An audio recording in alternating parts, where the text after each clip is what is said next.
Bike ચોરી કરતી આંતરરાજ્ય ગેંગને ઝડપી પાડતી પાંડેસરા સર્વેલન્સ પોલીસ. ચોરીની મોડસ ઓપરેન્ડી જાણી ચોંકી જશો તમે.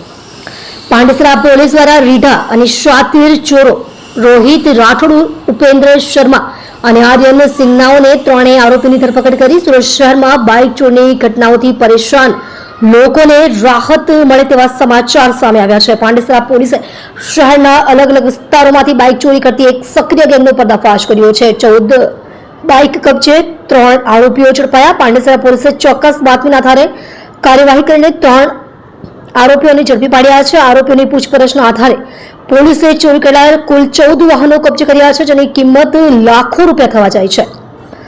ચોરીની મોડસ ઓપરેન્ડી પોલીસ તપાસમાં બહાર આવ્યું છે કે આ ગેંગની મોડસ ઓપરેન્ડી કાર્ય કરવાની પદ્ધતિ ચોંકાવનારી હતી. આરોપીઓ બાઇકોની ચોરી કર્યા પછી તેને સીધા વેચવાના બદલે બાઇકના અલગ અલગ પાર્ટ્સ છૂટા પાડીને ભંગારની દુકાનોમાં વેચી દીધા હતા. આનાથી પોલીસ માટે ચોરાયેલા વાહનોને ટ્રેક કરવાનું મુશ્કેલ બનતું હતું. 10 ગુનાઓમાં સંડોવણી. ઝડપાયેલા આરોપીઓ વિરુદ્ધ સમગ્ર સુરત શહેરના અલગ અલગ પોલીસ સ્ટેશનોમાં અત્યાર સુધીમાં કુલ 10 ગુના નોંધાઈ ચૂક્યા છે. પાંડેસરા પોલીસે આ ગેંગને ઝડપીને બાઇક ચોરીના અનેક અનડિટેક્ટ ગુનાઓનો ભેદ ઉકેલી નાખ્યો છે. પોલીસ હવે આરોપીઓ પાસેથી વધુ ચોરીઓ અને તેમના નેટવર્ક વિશે માહિતી મેળવવા માટે ઊંડાણપૂર્વક તપાસ શરૂ કરી છે.